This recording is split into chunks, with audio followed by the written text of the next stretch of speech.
Hey, Heidi Ho. Good morning, everyone. And I'm going to do a really quick one today. I just wanted to answer a very common question, which is, what is the most effective format for an executive resume? So when it comes to resumes, there's really, I would say, probably three major formats. The first one is what 98% of them are, which is chronological. And that's just going to show in reverse chronology your most recent job, and then it goes down, and it usually can be several pages. Now, I like to do a 2-page chronological version when we do a chronological, and the chronological is really used in online applications. So if you are applying to something where it's got to go through an applicant tracking system, you would want to use a chronological, and I recommend that that chronological be no longer than 2 pages. Now, the second kind is a functional version or a skills-based resume. Skills-based resume or functional resume is what I really prefer, and that's the one that I recommend using most of the time if a human eyeball is going to be reading it. That's very important. So a functional is skills-based. It's usually 1 page, and what I like to do is document the 3 core strengths of the person in the middle of the resume, and the bottom half is a list of accomplishments, but not in a bullet-pointed form. Instead, it's in 3 paragraphs to kind of unpack those 3 core strengths and really prove to the reader that you are really strong at those 3 things. You really want to put a lot of quantifiable achievements in an executive resume. In fact, it's very difficult to get a lot of traction with a resume that doesn't have any documented quantifiables, okay? Now, at the bottom of the skills-based or functional resume, you're going to put where you've worked, and it's really just very simple. It's your job title, the company name, the city and state that you were performing that job, and then also the date, which is going to be years only and not months, okay? Now, you go in reverse chronology, just like with a chronological, but it's down at the bottom, almost like a footnote. So you do that so that, and I'll tell you, you want to go 15 years, go back 15 years, document that. If you're looking for a VP level job or below, like a director, senior director, associate VP. And then if you're looking for a C-suite position, I would recommend going, I would say 20 years back. Now, anything past 15 or 20 years, what you want to put is at the bottom, earlier experience includes, and then just list the job title and the company name, but not the location and not the dates. And that way, you're not going to be seen as someone who is too old or sometimes even too young. So you really just want to document 15 years back for a VP or a director position and a manager position, and then 20 years back if you're looking for a C-suite.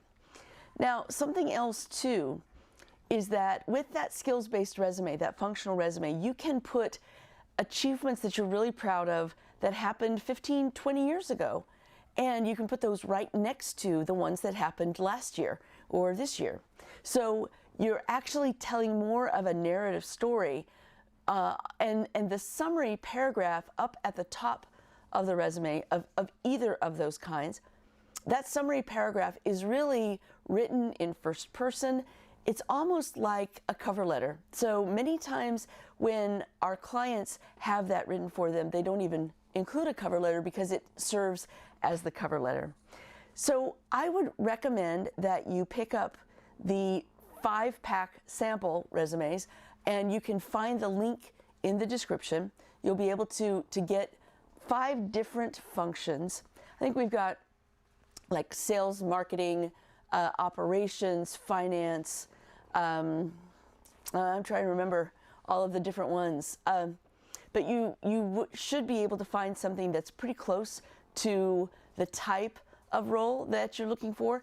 And if you don't see it in that, you can always email me Tammy@beyondjobsearching.com, and you can always just ask for a sample resume of the type of job that you're wanting to go over or wanting to get to. So the last form of a resume is a combination, and really it's the functional up top followed by the chronological, and that is usually also 2 pages. I recommend for any executive resume that you're only going back 2 pages, because I have been told many times by recruiters, they say, if it's not important enough to put on the first page, I don't have time to read it. Which means that there are a slew of recruiters and employers out there that if you give them a 2 or 3 page resume, or even a 5 or 6 page resume, they're only looking at the first page, which means that possibly your education, like an MBA, isn't even getting seen, and then also it would you wouldn't be able to show everything that you're really proud of on that first page. So I will tell you that the 1-page functional resume does get a 3 to 4 times better response rate than the traditional chronological responses, and you can use that information to build a chronological in case you need to apply for something online, but also you can put all of that information into your LinkedIn profile. Now, LinkedIn isn't really what I wanted to get into today, but I will say that LinkedIn these days it's getting a lot more traction than your resume. So you can build the resume as the foundation for your LinkedIn profile, but just understand that LinkedIn is the place to be seen and to see the right people that they have a let's say the functional ability and they have the budget authority to create a position for you that didn't exist before, or they have the need, they have the gap, and they've got the hiring authority to put you into a position that they really need. Well, that's all I wanted to cover today. I wanted to just let you know that, when you're looking for different formats for your resume, do try out the 1-page functional. Now, I will say it is much harder to write a 1-page resume than it is to write a 2, 3, or 4-page resume. You have to distill all of the information down into 1 page and only put those things that are really important. And these days, a resume gets about a 5 to 6 second look from employers and recruiters and private equity firms. And then also a LinkedIn, from what I understand, gets about a 3 to 4 second look. So just understand that you've got to capture their attention in just a few seconds. That's all you've got. So I hope this has served you today. I'm Tammy Cabell with Career Resume Consulting, and if you have questions, I invite you to put them into the comments.